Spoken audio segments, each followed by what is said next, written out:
It was so jaw-dropping when I first saw Star Wars. It had such an impact on me when I was studying film, and it really played a part in driving me into the film industry.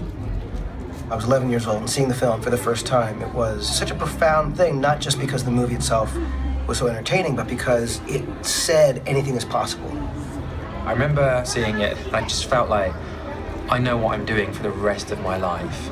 I am sitting here watching this tape over and over until I die. I remember my dad putting me in the car to take me to see it, and I said, "Where are we going?" He said, "We're going to see the most amazing thing you've ever seen."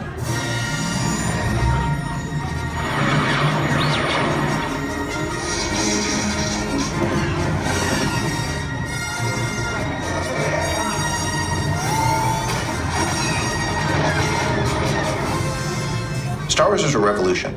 You can't compare Star Wars to anything that came before it. It was breaking new ground in ways that no one had ever really seen before. I grew up in the late 70s, early 80s, and it was everywhere.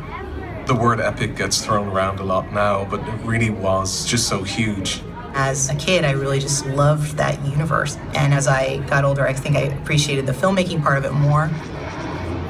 When you look at Star Wars, it is unbelievable how much they got right. Like, not just the story and not just the characters, not just the casting, not just the design, not just the music, but all of it. When you look at all of it and you think that didn't exist prior.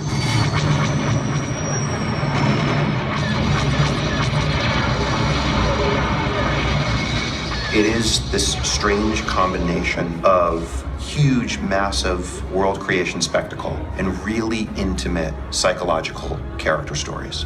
What George hit upon was this kind of fun, exciting, adventure, self-empowerment kind of storytelling. You may get sucked into it for some of the more fun aspects of it.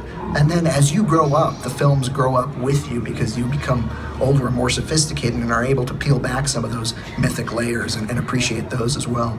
All of the people that worked on the designs for these films tapped into something perfect artistically. So just the shape of the Millennium Falcon, the shape, the idea of lightsabers. And I remember seeing the graphic quality of the Death Star, the TIE fighters with those twin wings, the X-wings. I mean, those were all just, such iconic shapes. They were like logos, essentially. And it feels old, some of it worn out helmets, and you go, wow, whatever is in this universe has been going on for a very long time. It had the random scuff marks and the scorching and the sort of junk in the corners and all the sort of little things that build up in everyday life that generally didn't appear in science fiction up to that point. We'd never seen anything like it before, the visual effects in the movie. We didn't call it that. I mean, it looked real.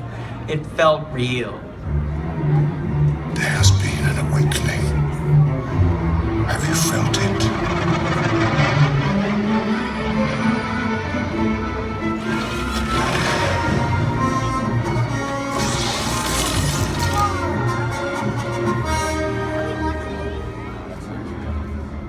To me, what was so exciting about The Force Awakens was that feeling of this brand new adventure, this brand new story that would be a bridge between what we know and who we know and everything that comes next.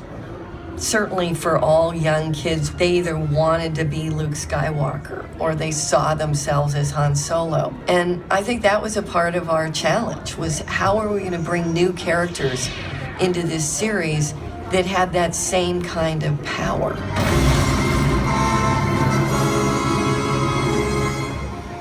While there was never a doubt that the visual opportunities were enormous, the worlds we would travel to, the creatures we would meet, the weapons and ships and landscapes that we would see would be stunning and exciting. None of that matters if you don't love the people in the ships. So at the core of this story had to be the thing that makes any story work, which is the characters.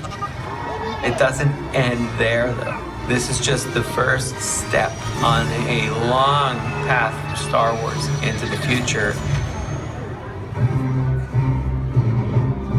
The Star Wars stories, as individual standalone films, give us the opportunity to explore some new territory. Some of them will be grounded in things that are familiar. Rogue One is about an event that's referenced in the crawl of Episode 4, the theft of the Death Star plans. What I love is that we are able to diversify Star Wars storytelling, explore some different genres, and yet stay inside the sort of larger galaxy of Star Wars that we all recognize. There's so much story that we're telling across multiple movies, across different television shows, across all kinds of different media. We're tasked with developing those stories and making sure they're cohesive, that they connect. One of the things we always ask ourselves in the story group is, what's the best format for a story to be told? Is it a movie? Is it something in the animated space? Or is it a book or a comic? Working on story and helping to guide those filmmakers and looking for ways in which we can push technology. That's what keeps it exciting and new and relevant. And what better way to do that than inside the Star Wars universe? It is like some sort of, I was going to say it's kind of like a renaissance here, but it's not even that because we were never even doing this before. This is turning out a movie a year. Everything from Rogue One and the other movies and shows like Rebels have the opportunity to do things that are both visually and tonally a little different to what you might consider classic Star Wars. Everyone, hang on!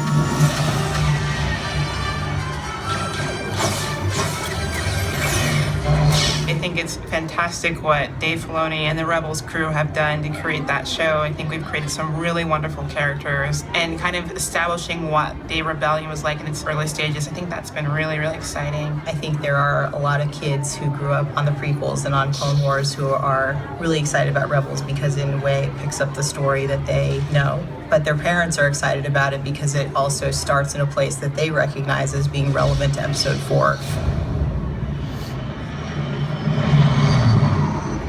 I think to this day, Star Wars still represents this amazing universe. A place that only exists in the movies or in your imagination, but soon we're going to be building it in a physical way, a tangible way in our theme parks.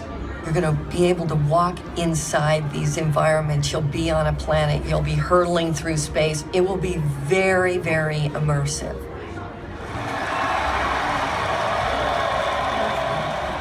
It's nice to be involved in something where everybody cares so much. It's not just that they care about it because they're a fan, but they care about it because it had something to do with their life. I think it's great, frankly, when you get a group of people in the room and they're that energized to do great work.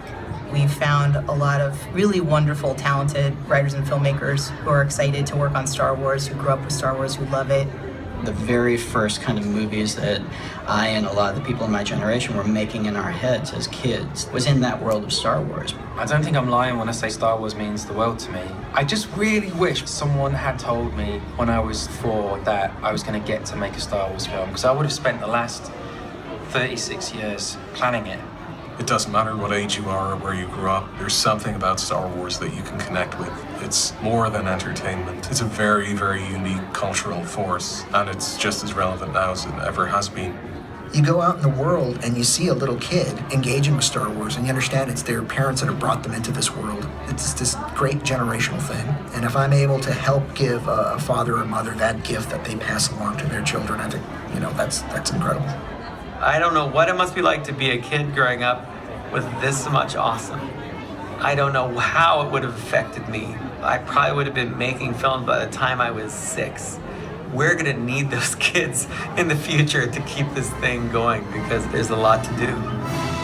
I think with Star Wars, what people are looking forward to is sharing it with their friends, with their family, with their kids. And there's so many things on the horizon that I think we're going to have an amazing array of entertainment to thrill audiences for decades to come.